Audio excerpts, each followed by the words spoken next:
1981, a 7-inch 45 that I've had since the day it came out. The Bangs, Getting Out of Hand, a band that you certainly know by the slightly extended name they took when some other band from New York claimed it. They became the Bangles. Vicki Peterson, Debbie Peterson, Susanna Hoffs, and eventually Michael Steele. That single by the original trio, Vicki, Debbie, and Susanna. And I'm lucky enough here on the Friday Affair, Tom Petty Radio, I'm David Fricke, to have one of the Bangs, one of the Bangles right here on the show. Susanna Hoffs, on the occasion of a new solo album, a new novel, her debut album, and just some good chatter about music and writing. Susanna, welcome to Tom Petty Radio on the Friday Affair. Glad to have you here. It's such a pleasure to be here with you. You have a lot going on, and I know people have come out of this kind of pandemic lockdown thing with all engines going, barrels blazing, but you've got really in the same month a new album, The Deep End, which is a collection of cover versions, and your first novel, This Bird Has Flown. And it's one thing to do that in the same year. It's another thing to do it in the same month. This must be kind of a cluttered, joyful time for you. Yeah, I feel like I'm just running. I'm just like doing a marathon. But I feel so ecstatic at the response for the novel and the record because, well, I'll speak of the novel first. I've never actually written by myself. In music, I always wanted to be in a room sitting with a couple guitars or someone at a piano and writing in collaboration. It's just something I was drawn to. I love friendships and community. And so I was drawn to the collaboration of it and that collaborative process. But I always had harbored this lifelong dream of wanting to write a novel. I was a big reader as a child, and my mother was a reader, and I got all her hand-me-down novels, her paperbacks of Fitzgerald and Hemingway and just so many books. You actually graduated from UC Berkeley with a degree in art. Did you think of yourself as being an artist, or was writing something you thought of as under the general category of art? Did you actually have those writing ambitions in school at the time? At school, I was sort of dabbling in everything. And as a child, I was always singing from, my mom claims, from the crib. She had AM radio blasting, and that's how, I fell in love with the Beatles and Dusty Springfield, the Byrds. All those sounds sort of permeated my soul, I guess you could say. And then I was a dancer. I did theater in school. My mother was a painter. My father, a psychoanalyst. So it was a very kind of vibrant household in which everyone in it, my parents, my two brothers and me, all were immersed in art in all its forms. And I'm extremely grateful to my parents for that. It was a very vibrant scene at the house. And also it was the 1960s. Which was a crazy great time for music and art and film. And my parents would drag us to see things like Midnight Cowboy, the Schlesinger movie, when we were way too young, we were the only kids in the theater. But because my father was a shrink, he's like, if you kids have questions, I'll answer them, plainly for you. I'm not going to, it was an interesting household. So, art just in all its forms has always been where I like to escape into. I am admitting there's an escapist thing about it, but also music has always cast a magical spell on me, even from as a child. Like if a song came on in the car, I would start singing along. And when I started to be able to buy my own albums in the 70s, I would listen to, for example, Joni Mitchell. And I would sing along to a song like California or, so many of her songs. And I would learn, You Turn Me On, I'm a Radio, sort of adult kind of stuff. But at that point in the mid 70s, I was an adolescent kid anyway. So it was fine. The content was always fine. Again, in my household, it was everything was okay. But having that 60s background, do you think that was one of the primary reasons that the Bangs/Bangles really came out of that feeling and that sort of period of music? When I first heard Getting Out of Hand, I was thinking of, a lot of the girl group records from the 60s, plus the Byrds, all that 12-string jangle. And I found it interesting that the B-side of that single, this is where we get deep on this program. Yeah. The B-side of the single is called Call on Me. And it's a song that you wrote, I believe, with Vicky. And it says Roback. So I'm assuming it's either David or Stephen who were later in the Rain Parade. It is David Roback. Yeah. So in college, I grew up with David. He was my brother, who's just barely a year older than me's best friend. We were a grade apart in school. We were childhood neighbors. And so David and his brother Stephen were friends of ours. Particularly David was my brother's best friend. So when I went off to UC Berkeley, my brother was at Yale. David was at Carleton College in Minnesota. I always think of Minnesota. I think of Bob Dylan. I don't know. It's a hyperlink. Well, but anyway. That's natural. Yeah. And so David decided to come out. It's transfer to UC Berkeley. So then we shacked up together and started to have this sort of romantic aspect of our relationship, but we were both singularly focused on wanting to be a band. And so our first band was called The Psychiatrists, maybe because of my father, but we thought that was a pretty cool name. And then we were The Unconscious, all Freudian sort of related things.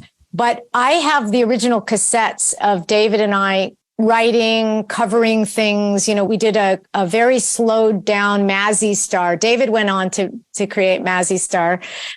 If you could imagine a Mazzy Star version of Little Honda by the Beach Boys. Wow. I'd actually buy that. I know. And I have to go through all these cassettes and get them archived. And that's on my to-do list. But your question was, I want to bring myself back to what you really wanted to know. But it seems like the 60s, and, you know, there's something of that on this new record as well, The Deep End, which you made with Peter Asher, who was in Peter and Gordon. He was an A&R man at Apple and, did so much important work with James Taylor, Linda Ronstadt. You've got these guys like Waddy Wachtel, Leland Sklar, Russ Kunkel, who were basically like the LA session crew. Yeah. So the references from that 60s and 70s period keep translating through everything you do. And on the new record, The Deep End, which is all covers, you go from the Stones doing that sort of gender twist on Under My Thumb. Yeah. Denny Lane, Say You Don't Mind, which of course Colin Blunstone of the Zombies did as a solo single.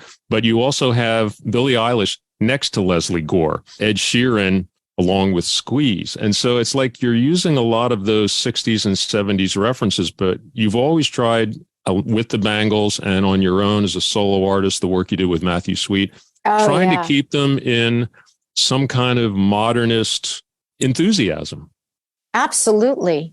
And I don't know why. I mean, even when I look, when I have put on my Criterion Collection app, where they restore old movies, there's something about the 1960s. There's something about the color palette of it, the joy of it, the storytelling that was going on at that time, the Beatles, the British invasion. There's something about that era. I mean, my husband went on to direct the Austin Powers movies. And so it was a chance, even in whatever that would have been, the 90s, for me to reconnect to what is so wonderful about the 1960s. I mean, certain areas just kind of glow. They're just golden eras. And I mean, people probably feel that now. I'm finding out that people feel that about the 80s, which still strikes me as interesting, very interesting. But to me, we Bangles for sure. And me as an artist, I've always somehow been trying to drag something about the 60s into everything that I do. I don't know what it is. I guess it's the imprint that the culture made on me, the kid me. Well, I've never been able to escape it. You do this version of Under My Thumb, and we're going to play that right now. And it's interesting because it's a song that was really coming out of, the Stones. Let's face it, they were guys.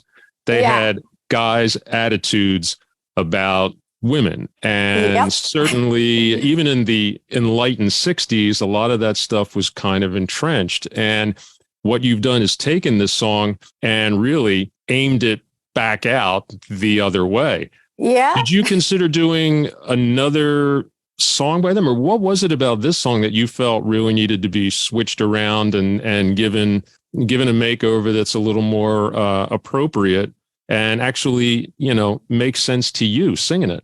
Well, first I'll go to the first part. What the first half of your question was about what made me want, just sort of what made you think about this particular song, because it is kind of a song about vengeance.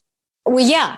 So I love the Stones because I always think of people assuming that, you have to pick one or the other, Beatles or Stones. Like, that's bullshit. And you have that in the book. There is a moment in the book where you have that. Spoiler alert, but I won't give away any more. No, I even forgot that I had that.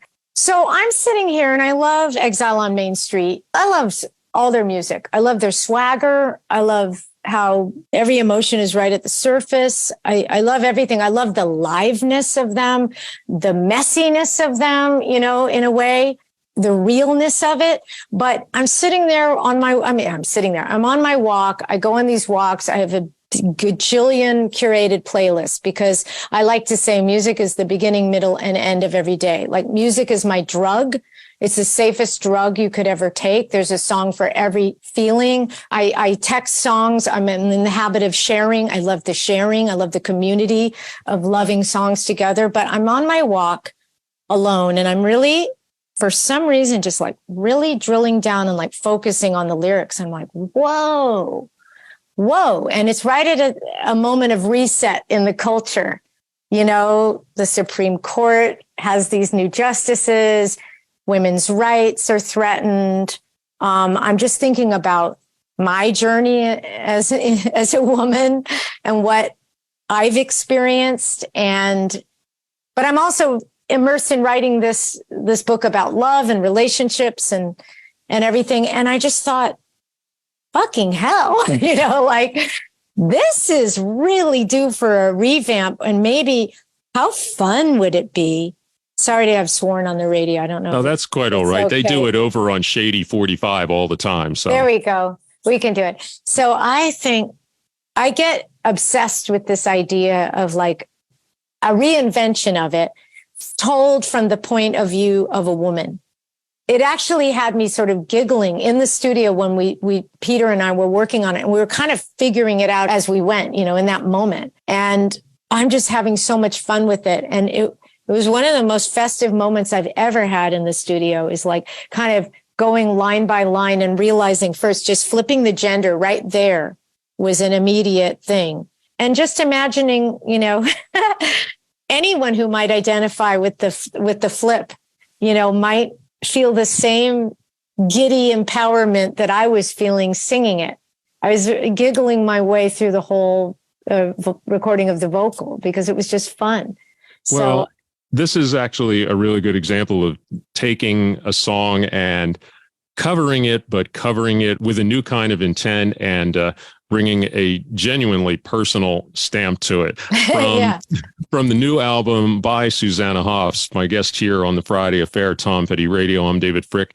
A version of the Rolling Stones, Under My Thumb.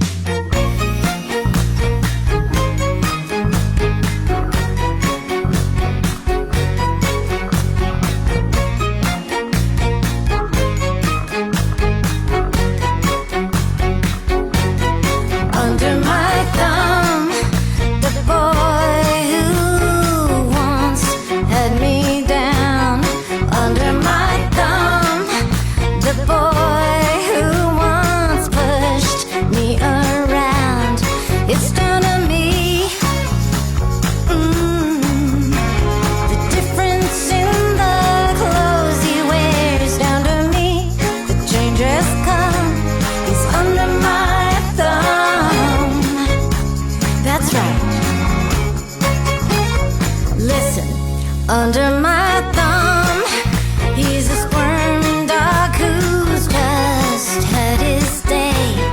Under my thumb, a boy who has just changed his ways. It's down to me, yes it is. The way he does just what he's told. Down to me, the change has come. He's under my thumb.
under my thumb.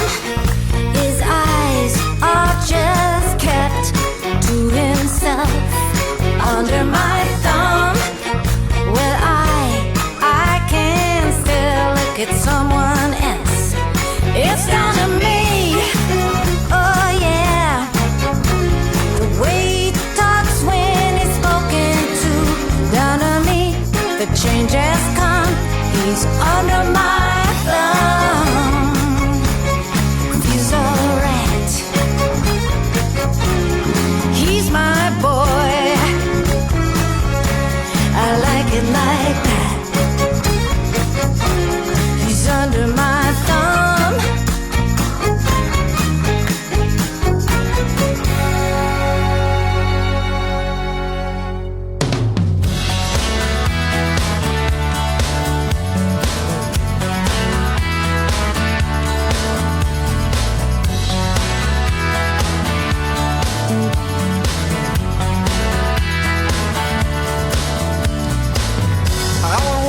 Down the boulevard, past the skateboards and the beggars. I was out looking in the windows, just out walking, letting my mind roll. If she hung around too much, I might take her for granted, but when I was away, she seemed an angel, the only one who really cared about me, the only one without an angle. For so long I've been lonely, now I'm too weak to fight. I've been waiting for tonight, I've been waiting for tonight. Yes, and I had a little time to kill. Yes, I crossed the parking lot, and I was feeling lucky just to have a place to go. Yeah, my nerves were feeling shot.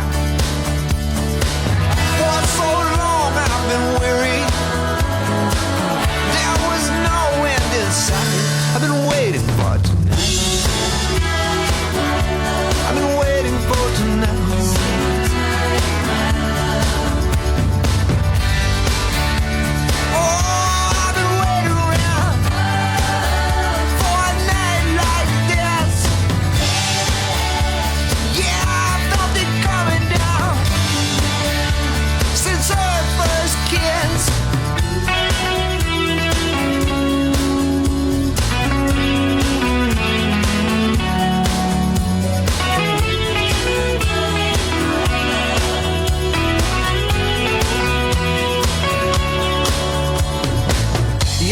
Wrestling with my overcoat, yeah, I'm fighting with my thoughts. I'm gonna trust my intuition, I'm gonna hope I don't get lost. For some time I've been lonely, I've been too weak to fight. I've been waiting for tonight, I've been waiting for tonight, I've been waiting for tonight, I've been waiting for tonight.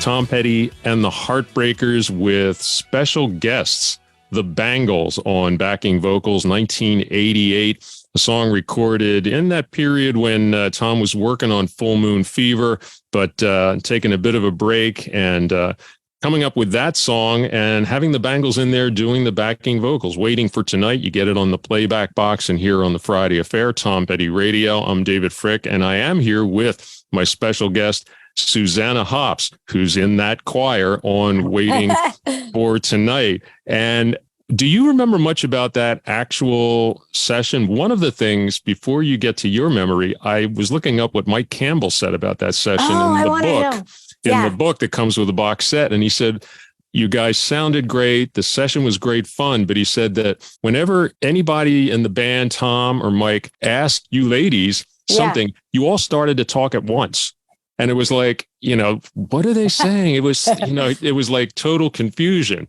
And eventually an answer would come out. But he said that it was really the bond and sort of the energy that you had, the four of you in the studio working with Tom and the band, was really intense and good intense. Oh, good. I'm glad that it was good intense. Yeah, I think that when you're in the middle of that, in the midst of that, all that cacophony of voices, you don't really realize that other people might be like, what the hell is happening with those girls? But yeah, I think we were very giddy and excited to have been asked. And it was an absolute thrill for us. So the part of it was giddiness from on our end to just be in a room. Nervous energy, maybe? Yeah, nervous energy. I do remember us singing around a mic. And at one point, they were just trying to balance the sound. And I guess I was singing whichever part, probably the higher harmony, one of the high harmonies. And my voice was just too loud. So I kept moving back away from the mic. But it was so, sometimes when you have an opportunity to sing a song you haven't sung, you don't really know how the sound is going to come out. And sometimes you just, it just pours out in this almost, you feel almost out of body. And I remember feeling out of body in that moment of my voice was some other thing. And I was just channeling it in some way because I was so happy. I probably had a smile on my face, and it was just so beautiful to have been asked to be there with everybody and to be making that record because we were so obsessed with Tom Petty and the Heartbreakers. And so you met the guys before? Had you met Tom and the band before? We had. And I remember one time just realizing I was in an elevator with Tom, but I was too shy to say anything. And so I was just like, I don't know, having an attack of shyness. But then one of the most beautiful things in my entire life was, and Mark Felsot would know this, was getting to spend time with Tom in Malibu at his studio. Mark was there, so he knows. It was just so wondrous. I don't know, I feel sad thinking about it, but I cherish that memory. I do, Yeah. And actually, I know exactly what you're saying because I got a chance to interview him there on a couple of occasions, and he was at once very comfortable there because it was his crib and his workspace, and his coffee.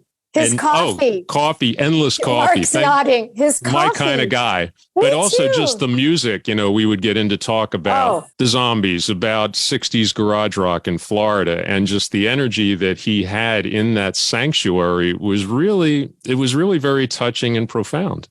When I was asked to make a list of possible songs, so I saved it. It's somewhere in my house. I think I printed it out. This giant, the Janettes, Sally Go Round the Roses, random, so many songs, right? Just a great mix of everything. And I remember when Mark told me that Tom loved every song that I listed on there. I was like, it was like, I don't know. I was just transcendent moment of pure joy, feeling that connection. But that's what those of us who love music, that is the thing. We're like kids in a candy store. And that's something that I think really comes through in the new book. This Bird Has Flown by Susanna Hoffs, my guest here on the Friday Affair, published by Little Brown. The idea of music running through this thing, obviously the protagonist is a woman who's a singer. She's had her big hit. She's sort of trying to get on the comeback trail and then has all of these adventures in music and of the heart.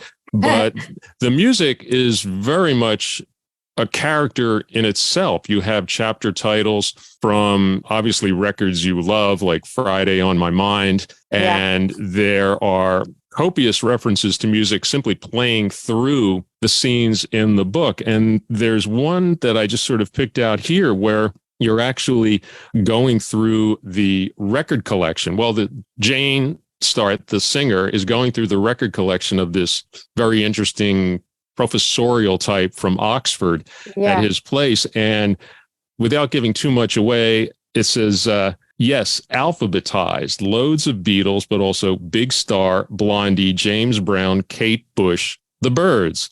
And then you go to the Jays, Etta James, Grace Jones, And I'm thinking, this sounds like it's probably your record collection as well. You're actually doing the deep research from your own shelves. Of course. And, I dedicate the book to music lovers and lovers everywhere. That just came to me one day. And I knew that writing about a musician, I knew that music would be interwoven somehow. I would find a way to weave my own obsessive love of music throughout it. And I just think music is the best, most safest drug there is in the world. It is the beginning, middle, and end of every day for me. I score my life, movie score my life with music, as I imagine you probably find yourself doing as well.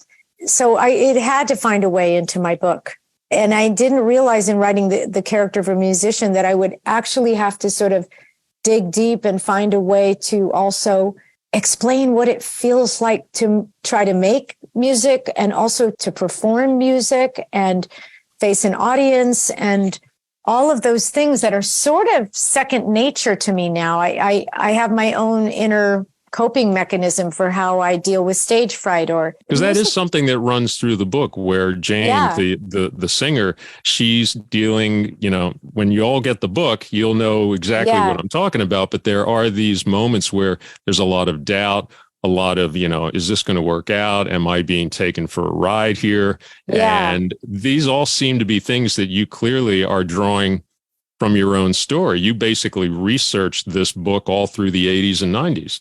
Exactly. Yeah. I mean, there was a version of the book that had less unpacking of those sort of beat by beat moments that the character, that the protagonist, who is a musician, goes through. But I was so alone in the process, which is so different from being in a band. When speaking to Mike Campbell, talking about all the chattering and all the ebullience and all the, the kind of chaos of the energy in a band, that solitary aspect of writing a novel was so unfamiliar, but yet so wondrous to me, because it was like permission to live in your fantasy world with your fantasy characters, like playing with dolls, but like an adult version of that. But yeah, I mean, I don't know. There was just no way not to include music. For some reason, I felt that music was like the beating heart of this love story and this character's journey. And I just had some feeling that it was okay to just allow the fact that I love music as much as I do to be a part of the novel. And you've actually taken certain character, I don't want to say stereotypes, but types, and incorporated and blended them. And there's one character, and I'm not going to go too deep into it, but because I want people to enjoy the first shot at reading this. There is one character that seems to have that kind of mysterious, sort of shape-shifting rock star personality, which you've experienced with, other artists that you worked with, and that we all know who those kind of people are. And yet those are things that, those are very real. It's like you read a book of fiction and you realize that, fiction is just life kind of turned around and twisted around into everyone else's story. Yeah. And I think that's why, in some crazy way, the fact that I took the plunge and gave myself permission again, another juncture in my life where I just like putting those flyers out at the Go-Go's show at the Whiskey, and only to find somebody had thrown them in the trash, but I was not going to be deterred. I kept pulling them out. The same was true for this. Like, I have encountered so many brilliant artists in my lifetime. I've been able to stand on stages with people. I've been able to hang out with Tom Petty and gab like kids in a candy store about our favorite music. I feel so blessed, so lucky, I should say, to have had these moments and talking to you, because, Rolling Stone magazine and, I had a chance to meet Cameron Crowe several times, meeting some of your journalist pals. Yeah. And Michael Gilmore too, because my first day job out of college was working at a factory that my musician uncle had in Santa Monica with Michael's, with Erin Gilmore. Erin Cowley was her original name. She sadly passed away a few years back, but she knew Cameron. She knew loads of people because her aunt was Linda Ronstadt. Right. She Oh, was the wow. daughter of Gretchen. Oh, Yeah. so that's, it's interesting. You've had all of these connections and you can sort of filter, shape, and they become what you've got here, which is your first novel. And I like the fact that it's titled after the subtitle of a Beatles song. Yeah. How slick is that? That was cool when I figured that out. My characters, Tom and Jane, and no spoilers there, but one little thing is that one thing they do is something that I happen to do from time to time, as I said before, is text each other's song links. Yeah. But, Linda Ronstadt, this is another weird weaving from my 20-something self all the way through to my 60-something self, is that when I worked in the ceramic factory that my uncle had, and he had was like kind of a ringer guitar player every once in a while for Linda Ronstadt. And he played dobro, pedal steel, all kinds of stuff. But he gave me a job in his factory, and Aaron also had been given a job through somehow the Linda Ronstadt connection. So that's how I met Aaron. And then Aaron was living at Linda Ronstadt's house, which was not far from where my parents lived. And my very first 45, Getting Out of Hand, I played for Linda Ronstadt. Wow. The 45, and she gave me like the thumbs up. Oh, man, and you now, can take that to the bank. I know. And now I had a chance. So cut to a gazillion decades later, I'm sitting there with Peter, who's so close with Linda. Exactly. And so much of Linda's Heart Like a Wheel and Prisoner in Disguise records, in particular, those two sort of influenced the sort of way that we were approaching the deep end before we even knew we were going to name it the deep end. And so I was able to, Peter had visited Linda, and I've been meaning to go up and visit her go with Peter, but I was able to get on a Zoom with Linda. And it was so incredible to be reunited after she'd given me her blessing on that single. Wow. That first Bangles single. Isn't that wild? That's and really wonderful. And from that same factory job experience just out of college, I had to sand these little ceramic things in a room, and I had KRS 101 playing all the time just to keep me company. That's when I heard Simon and Garfunkel's acoustic folk rock version of Hazy Shade of Winter. And I thought I knew all their music, but had never encountered that song. And I went running that night to rehearsal saying, this is a perfect cover for the Bangles. And so we put it in our set. And now recently I performed at the Paul Simon Salute, the Grammy Salute. And as I just entered the backstage, all dark lighting, and I was late, all of a sudden I'm standing face to face with Paul Simon. You just have to understand how it's like, I was speechless, and he just took my hands and said, "Susanna, thank you. I never told you thank you for covering this song." And I'm like, these are these crazy moments, right? The circle remains unbroken. That's really what it comes down to. Yeah. And I think with all of that connection, we should play something now from the album that you made with Peter Asher producing. It's called The Deep End. And this is a cover on the album that I really like, because this Squeeze album that it comes from is one of my favorite records. I got to see them play it back in the day, and it really stands up. And it's also a really interesting treatment because, again, it's written, sung by guys, and you're turning it around with another point of view. Right here on the Friday Affair, Tom Petty Radio with Susanna Hoffs. I'm David Fricke. This is Susanna from the Deep End and Black Coffee in Bed.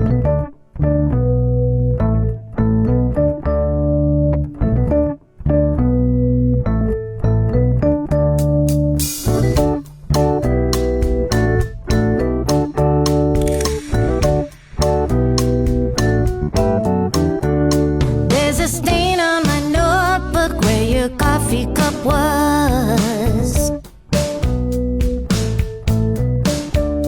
and there's ash in the pages. Now I got myself lost. I was writing to tell you that my feelings tonight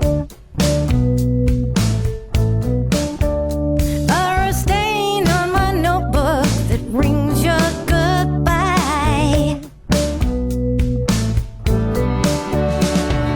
Now he's gone.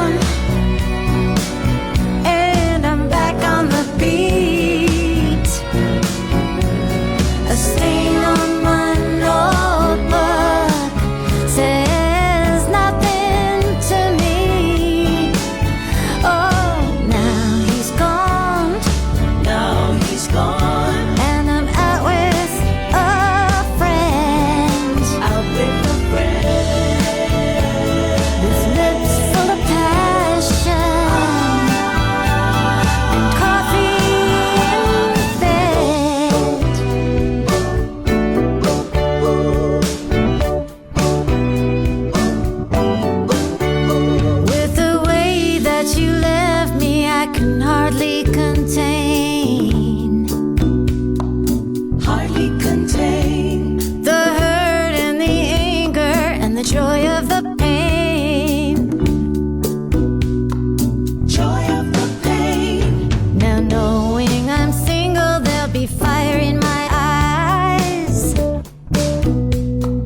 Fire in my eyes. And a stain on my notebook for a new love tonight. New love tonight. Oh, now he's gone, and I'm back on the beat. The stain on my notebook says nothing to me. Yes, now he's gone. Now he's gone. And I'm out with a friend. Out with a friend. With lips full of passion. Coffee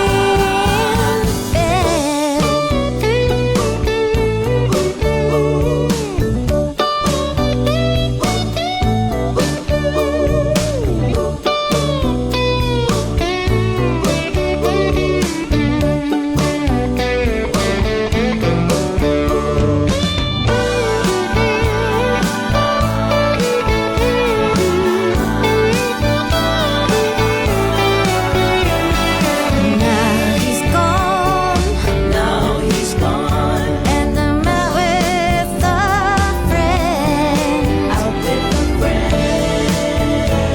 With lips full of passion. Oh, coffee in bed.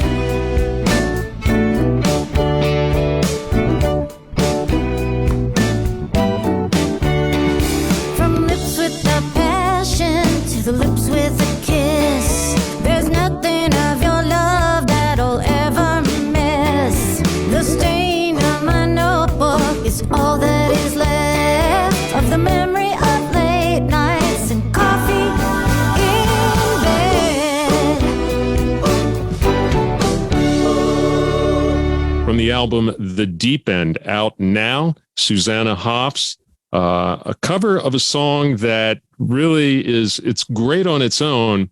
Squeeze, Black Coffee in Bed, Susanna taking it into another perspective, much as she did that Stone song, Under My Thumb, a little while ago. Susanna Hoffs here on the Friday Affair, Tom Petty Radio. I'm David Fricke. In picking these songs for the album, what was your brief? Like, how did you and Peter talk about what should be done? You know, what should be the timeline? Because you did those 3 albums with Matthew Sweet under the covers. And so doing covers is obviously something that appeals to you. But this is a record that, as I mentioned earlier, it goes from the Stones and Denny Lane to Squeeze to Billie Eilish. You've got Leslie Gore, Yazoo, Ed Sheeran. It's not like there's an obvious thread, but it seems like really the thread is anything goes. Peter has a great knack for staying very up on new music, discovering new artists. So Holly Humberstone, Joy Odolocum, I'm always pronouncing it wrong. I'm just not getting the emphasis on the right syllable, but Billie Eilish, Ed Sheeran, you know, contemporary artists versus ones that I grew up with. So, I mean, Squeeze were right there in the 80s alongside the Bangles. And really, for me, and this was true for the work I did with Matthew Sweet. And also, I know that there's a distinction between artists who cover and artists who write, which is important. But sometimes I think about Elvis. I think all his records were cover records. Am I right? He didn't write, although he took a piece of the publishing courtesy of Colonel Tom. However, but the thing that's interesting about Elvis was that, no, he didn't write, but the way he sang essentially rewrote the song. Ah, was he changing melodies and stuff? Well, it was just his character. You know, the way he would sing Blue Moon of Kentucky would be very different from Bill Monroe or, you know, Otis Blackwell doing, you know, when he was doing one of Otis Blackwell's songs or, you know, doing a hymn, you know, how great their art.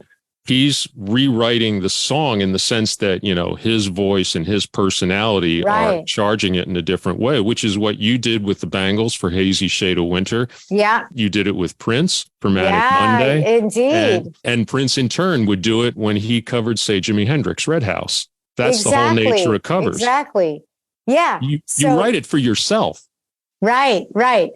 Exactly. And so for me, I back to the idea of story as it relates just in my life. I'm just so aware of it in writing a novel.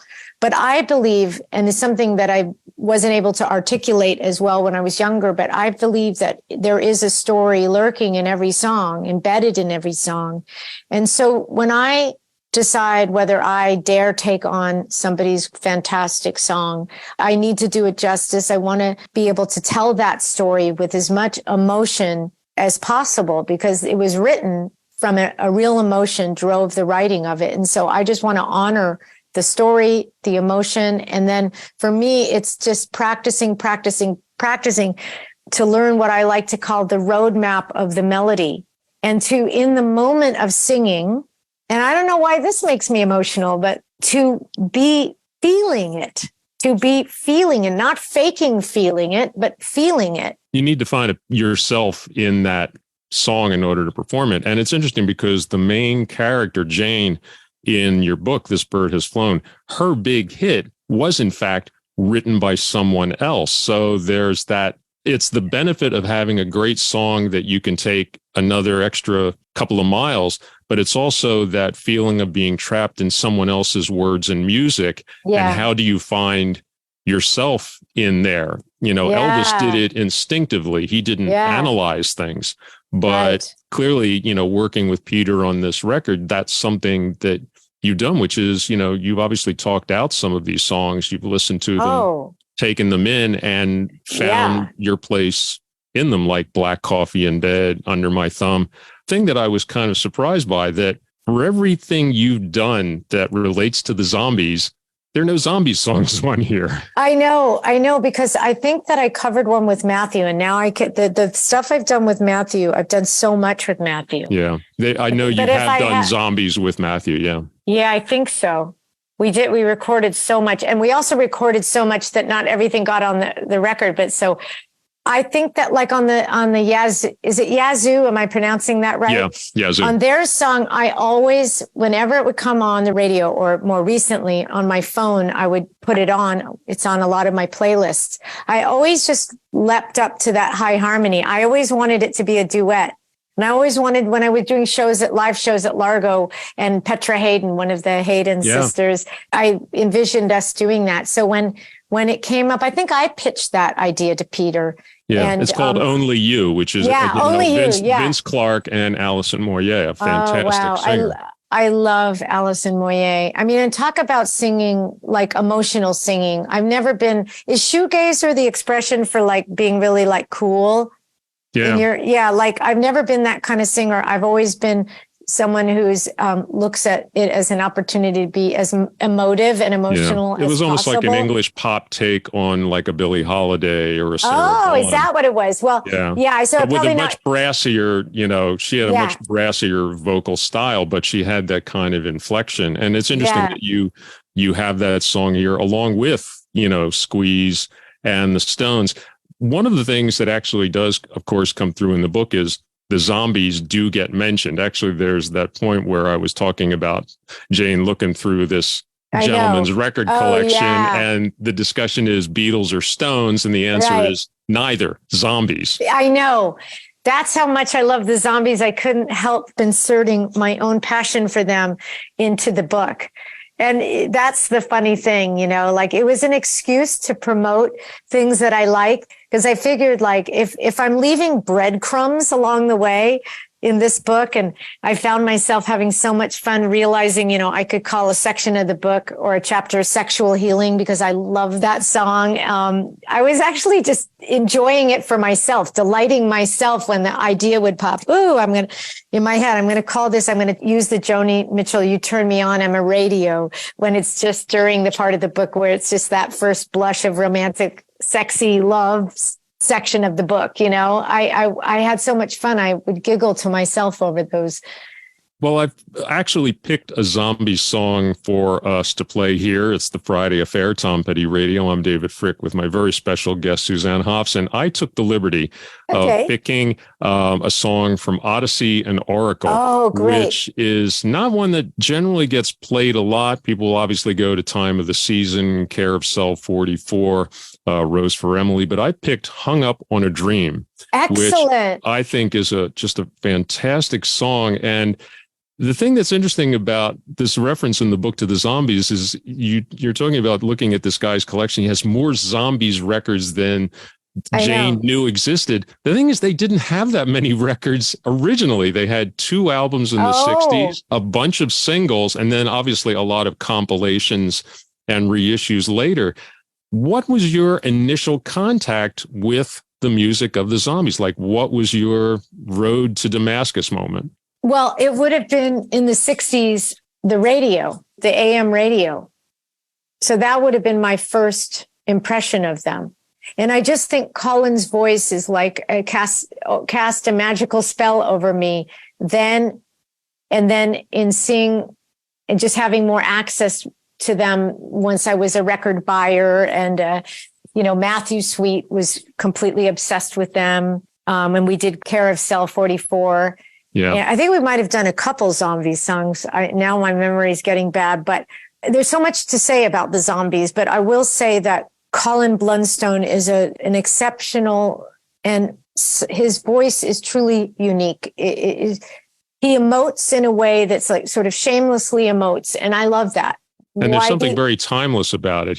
They have a new album coming out called Different Game, and his voice is still there. He's still there with Rod Argent. And actually, the Zombies thing is a connection you have with Tom, because that was one of his favorite bands. He actually saw them in 1965 and carried that love with him all the way. So I think it's totally appropriate that you've got the Zombies in the book.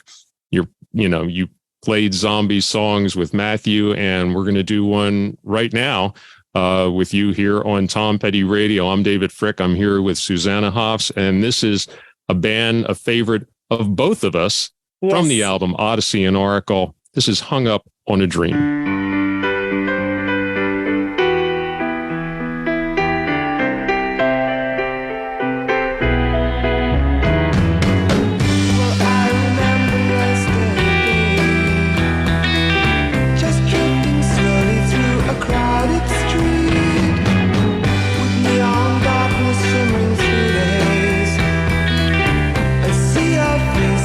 In the heat, and found that name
was an American girl, raised on promises. She couldn't help thinking that there was a little more life somewhere else. After all, it was a great big world with lots of places to run to.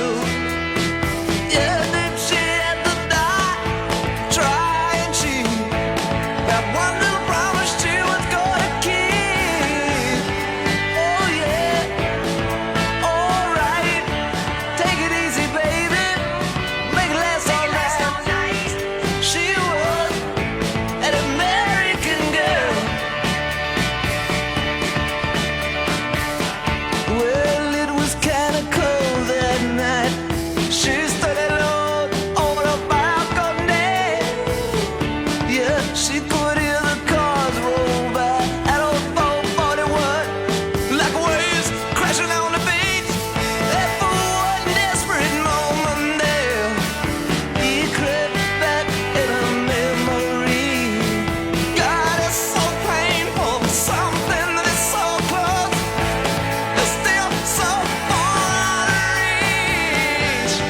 Oh yeah, alright. Take it easy, baby. Make it last all night. She was an American girl.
Tom Petty and the Heartbreakers on Tom Petty Radio and the Friday Affair. I'm David Fricke with Susanna Hoffs, and that was Susanna's choice of a Tom Petty and the Heartbreakers song for this very special interview here on the Friday Affair.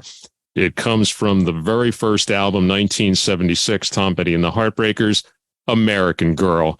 And Susanna, now you get to explain why that one out of the hundreds of songs that you could have chosen to play for us here on the channel. Well, I've always loved it from the very first moments where there's this, I think it's an octave thing on the high strings of maybe a 12 string, this jingle jangle that always is like casts a magical spell. It sounds like church bells. It's church bells. And it's like this call to action. And I'm an American girl. I was born in the United States. And I love the sound of Rickenbackers and bell-like, the sonic thing that certain guitars can make, and the progression, the storyline within the song, the feeling of escaping something into the thing you want to be or do, or it's a call to action. It's an empowerment. There's some kind of empowering thing in that song. It's just, you recognize yourself in the song. I do. And I feel like, this chapter of my life, there's been a lot of chapters, and I'm getting all choked up again. The power of a song, and in the case of that song, to delight me each and every time I hear it. When that guitar jangle starts a jangling, I'm like, my back straightens, my ears prick up, the skin tingles. I feel motivated. I feel brave. It emboldens me. Isn't that crazy that a song could do that? But it's interesting because one of the when Tom passed, and I wrote a big piece about him, a tribute for him in Rolling Stone, and I spoke to Stevie Nicks. And one of the things she said that was very interesting, and I don't think people brought it up that much, is that Tom had a really unique gift for writing for and about women, which Yeah. is something that a lot of male singer-songwriters, they're writing from their perspective, their experience. That's what you do. But she said that Tom had an ability to sort of take himself out of that equation and find space for a woman, for young girls, and to sort of translate that into something that could be very universal. And he does that, on the first album with American Girl. I mean, she was an American girl raised on promises. Do I have the lyrics right? Yeah. And even the way the melody just ramps and ramps and ramps, it's like you could use that in the opening of a movie and it would just like enhance everything about the storyline. It's a storytelling song, but it's also this call to action, to do the thing you love, follow the dream, get out, go to the place you want to go to. I don't know. That's so cool that Stevie brought that up. It's really interesting. And everything that's in that song you're doing now, which is, I know. You've got your first novel, This Bird Has Flown, out now. You have the new album, The Deep End, produced by Peter Asher, a great collection of covers. And are you going to be going out touring? Are you like, what's your next round now that you've got these two things, actually out there in the world? What do you want to do next? Oh my gosh. So I want to write another novel and I want to keep making music and singing. Even if during the pandemic, I would sing in my living room all the time. I just post stuff on social media, but and I've been playing a little music on this book tour. So I have the book tour. The books come out in Great Britain at the same time. So I'm doing a festival there that's a book and music festival. And I've written the screenplay for This Bird Has Flown for Universal. And there's a lot of work, but I definitely want to figure out a way to do more music. I just don't know.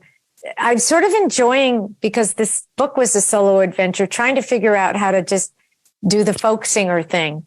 And even though I love that jingle jangle of my Rickenbacker guitar, there is something really kind of fun at this juncture of my life to just commune with an audience in a different way. And like Jane Start, honestly, there's something different in me being able to just interact with a crowd in a different kind of way. Talking more, maybe, we used to just go wham, bam, bam, bam, song, rock, roll, hair flipped, crank up amp, hit the stomp box, give it some grunge, like it was a show, a rock show. But there's a part of me that likes this sort of intimate feeling of just communing with an audience, being loose, talking to them.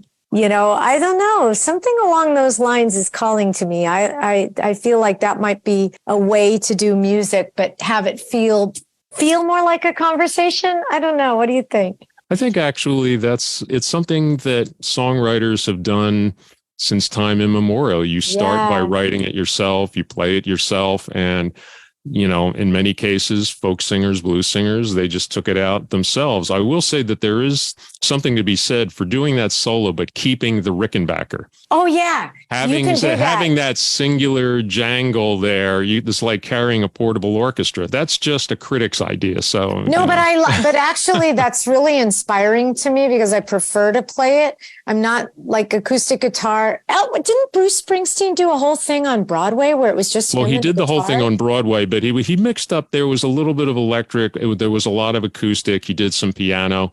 So but he was just out there himself telling stories by himself, and it wasn't like he memorized the script. It was like just sharing, being in a room. He was telling stories, which is what songwriters do. The precedent is there, and you've got the Rickenbacker. So I could probably play it out of one of those little mini amps. Because it is so sweet to play it, It's really a great sound. And I love it. Anyway, that's my vote. So I like it. I just want to say it's really great to have you here. Thanks very much for joining us here on Tom Petty Radio. And I want to go out with a song from the new album, The Deep End.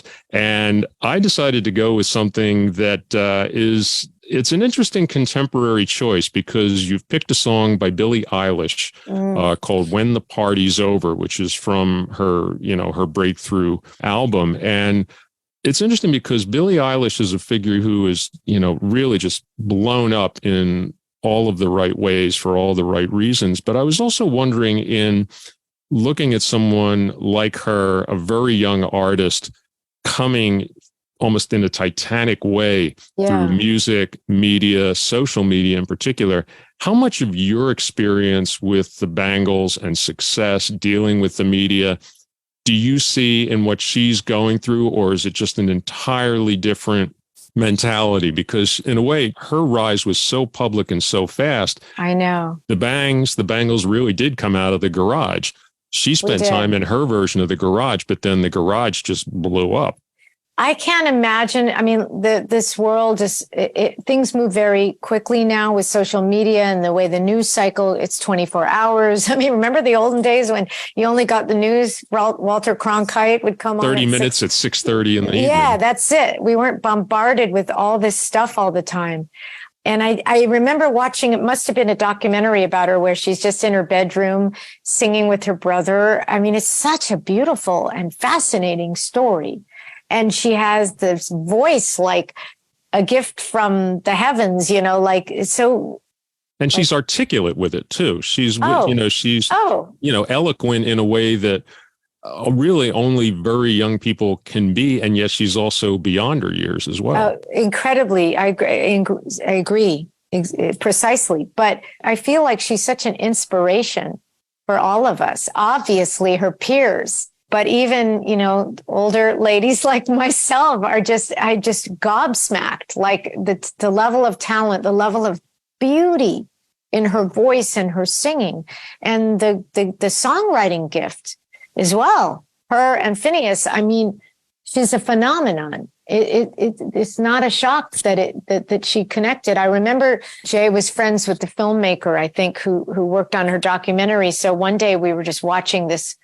Like we had access to a rough cut, and I'm watching her singing. And I actually kind of, now that I think of it, inspired a scene in my book. I don't want to give spoilers, where they cut to the audience and people are crying and they're like so moved. It's like a religious experience, because it is a religious experience. People are hearing this beauty that, where does it come from? This kid and her brother are, and I don't know, it was just a beautiful thing to witness the faces of the audience moved by the sound coming out of her mouth and the words and what the story of the song was. It was just profound, really. So she's just an incredible, I mean, I'm just in awe of her and her brother. Well, we're going to go out with Susanna Hoffs, my guest here on the Friday Affair, Tom Petty Radio, her version of When the Party's Over by Billie Eilish from the new album, The Deep End. This Bird Has Flown. Her first novel is out now as well. Check out the album and definitely try and catch her when she's doing her, book tour, solo performance thing, wherever it is. Susanna, thank you very much for joining us here. Thank you so much. It was such an honor to talk with you. We're glad to have you here. The party is never over here at Tom Petty Radio, but this is called When the Party's Over.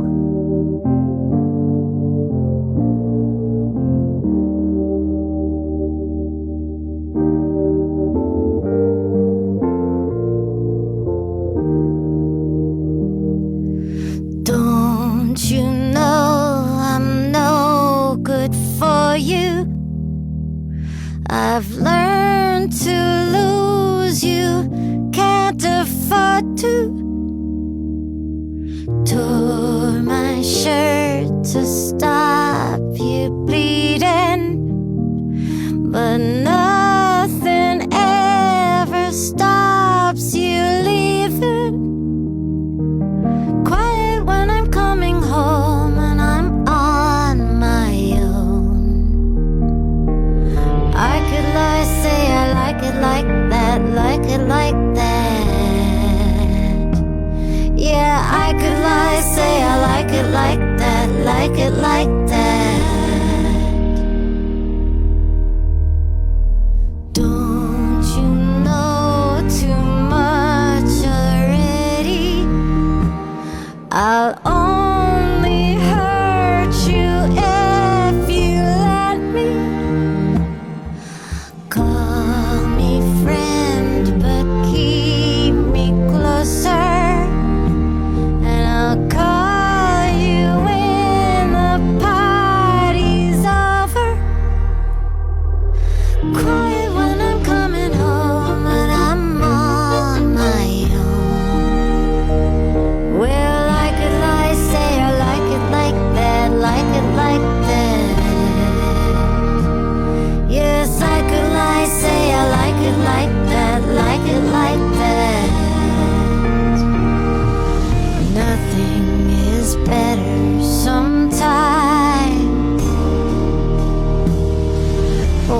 we've both said our goodbyes.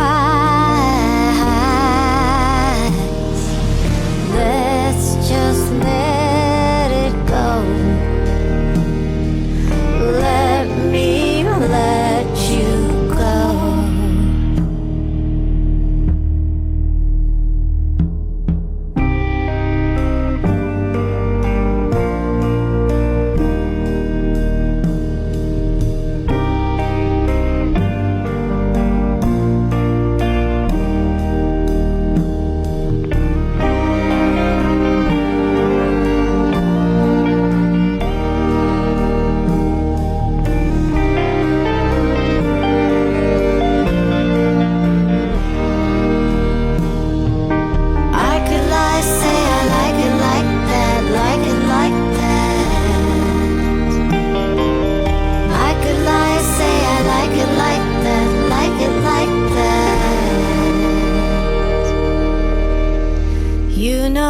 Could say that I like it like that, like it like that.